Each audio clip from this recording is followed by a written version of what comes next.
Buat santan dari kelapa. Kelapa dibelah menjadi dua. Jangan lupa saling sapa dengan yang muda maupun yang tua. Shalom. Sampurasun. Kita bertemu lagi dalam renungan pagi tanggal 18 April 2020. Kita sama-sama berdoa untuk memulai ibadah kita. Terima kasih Tuhan untuk segala kasih karunia Tuhan bagi kami, hingga kami dapat belajar firman Tuhan pada pagi yang cerah ini. Biarlah firman yang Tuhan berikan membawa kami pada persekutuan yang lebih erat lagi denganmu, hidup dalam kasih karunia-Mu, dan menikmati segala berkat Tuhan dalam segala kondisi apapun di hidup kami. Termulialah Engkau Tuhan, dalam nama Yesus, Tuhan dan Penebus kami berdoa dan mengucap syukur selalu. Amin. Saudaraku, renungan pagi kita pada pagi ini berjudul Apakah kita menyadari kebutuhan kita? Kita baca bersama-sama ayat hafalannya. Hanya pada Allah saja kiranya aku tenang, sebab daripadanya lah harapanku.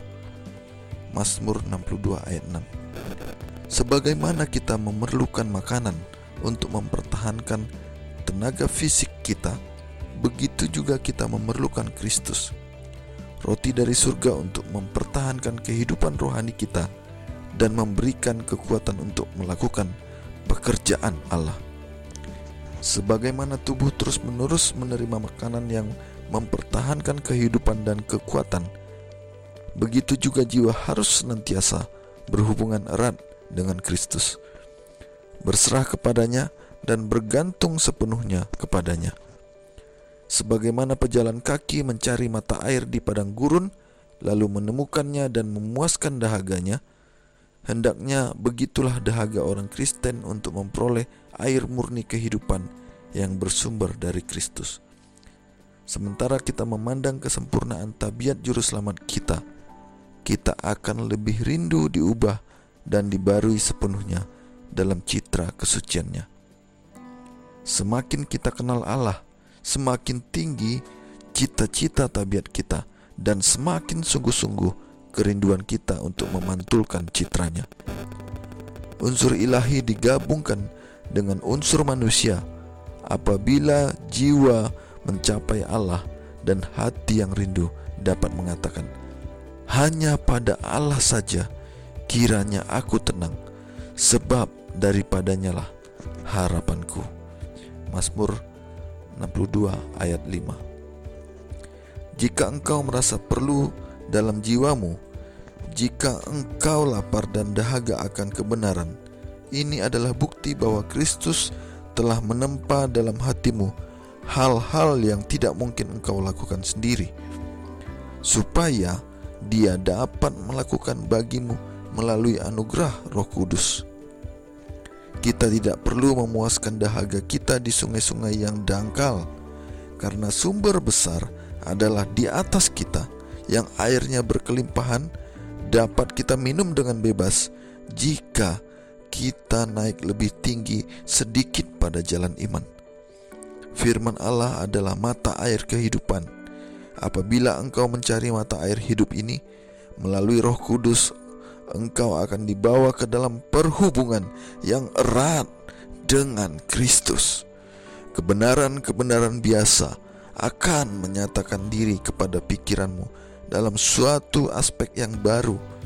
Ayat-ayat kitab suci akan muncul kepadamu dengan suatu makna yang baru sebagai cahaya terang.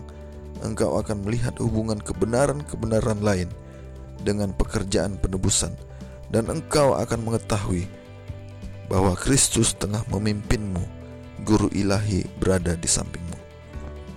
Apabila Roh Kudus membuka kepadamu kebenaran, engkau akan menghargai pengalaman yang paling mulia itu, dan akan rindu untuk berbicara kepada orang-orang lain tentang hal-hal yang menghiburkan yang telah dinyatakan kepadamu. Apabila bergaul dengan mereka, engkau akan menceritakan beberapa pemikiran yang menyegarkan mengenai tabiat atau pekerjaan Kristus. Pelajaran ini dikutip dari buku Khotbah di atas Bukit halaman 28-30. Saudaraku, bila kita mengingat kembali bagaimana saat itu Elia harus mencari tempat bersembunyi, tempat melarikan diri dari Ratu Isabel yang kejam itu. Ketika dia baru membasmi ratusan nabi palsu, dia lari dan berlari. Dia terus bergerak cepat menghindar dari upaya pembunuhan yang dilakukan Ratu Isabel dan suaminya Raja Israel pada saat itu, Raja Ahab. Akhirnya Elia masuk ke dalam sebuah gua. Ketika itu dia sangat membutuhkan kehadiran Tuhan. Dia sangat membutuhkan pertolongan, dia sangat membutuhkan penghiburan, kekuatan, termasuk bahkan makanan.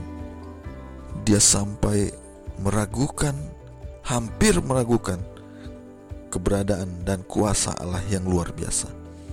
Tetapi Allah sendiri dengan berbagai cara yang luar biasa, termasuk mengutus burung untuk mengantarkan makanan kepadanya. Ini suatu keajaiban yang kita sebagai manusia mungkin mengatakan itu adalah kisah fiksi atau dongeng.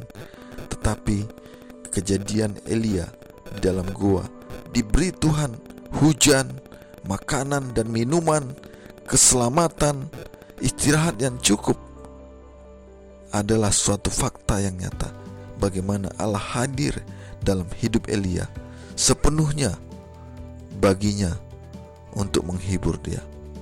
Bapak Ibu, banyak sekali saudaraku hal-hal yang membuat kita begitu menderita, tetapi kita harus sadar bahwa hanya dengan kita bersama-sama dengan Allah, bila kita sepenuhnya bergantung kepada Tuhan Yesus dan membiarkan hati dan jiwa kita berada dalam kasih-Nya, maka ketenangan, pemenuhan harapan, keselamatan, sukacita, dan rasa syukur yang tiada batasnya akan ada dalam hidup kita. Apalagi yang kita ragukan? Apalagi yang kita pertanyakan dalam hidup kita? Allah Bapa, Yesus dan Roh Kudus sudah membuka kepada kita kebenaran, memberikan kepada kita petunjuk, dan memenuhi kerinduan kita akan kemuliaan-Nya, agar kita hidup dalam kasih-Nya. Baiklah kita sebagai anak-anak Tuhan, sebagai orang yang diberi keselamatan, penebusan, dan perlindungan oleh Allah yang Maha Kuasa, setiap saat, setiap waktu datang ke hadapan-Nya, memberi jiwa kita untuk dibentuk, diasah, dimurnikan, baik dalam api yang menyala-nyala seperti memurnikan emas, baik dengan batu asah yang membuat kita menipis tetapi semakin tajam dan mengkilat, sanggup menebas masalah-masalah hidup dan godaan-godaan iblis. Biarlah kita sadar hanya pada Tuhan saja kita mendapat segala yang terindah di dunia maupun di surga. Demikian renungan pagi kita pada saat ini. Biarlah nama Tuhan dimuliakan. Kita sama-sama berdoa. Terima kasih Tuhan untuk segala firman yang Tuhan sudah berikan dalam hidup kami, khususnya pada pagi ini, yang mengajarkan kami Tuhan untuk menyadari kebutuhan kami akan keberadaan-Mu, akan perlindungan-Mu, akan penghiburan-Mu, penjagaan, bimbingan, dan pertolongan-Mu dalam hidup kami. Biarlah kami menikmatinya Tuhan, memuliakan Engkau, dan merasakan sukacita yang luar biasa bersama-Mu saja dengan orang-orang yang kami kasihi dalam hidup kami. Terima kasih Bapa, terima kasih Yesus, terima Terima kasih Roh Kudus, biarlah namamu saja yang dimuliakan. Dalam nama anakmu Yesus Kristus, Tuhan dan penebus kami berdoa dan mengucap syukur selalu. Haleluya, amin. Ke pasar membeli salak untuk kemudian dibagi-bagi. Janganlah kamu menjadi tamak agar diri tidak merugi. Menjajah Horas.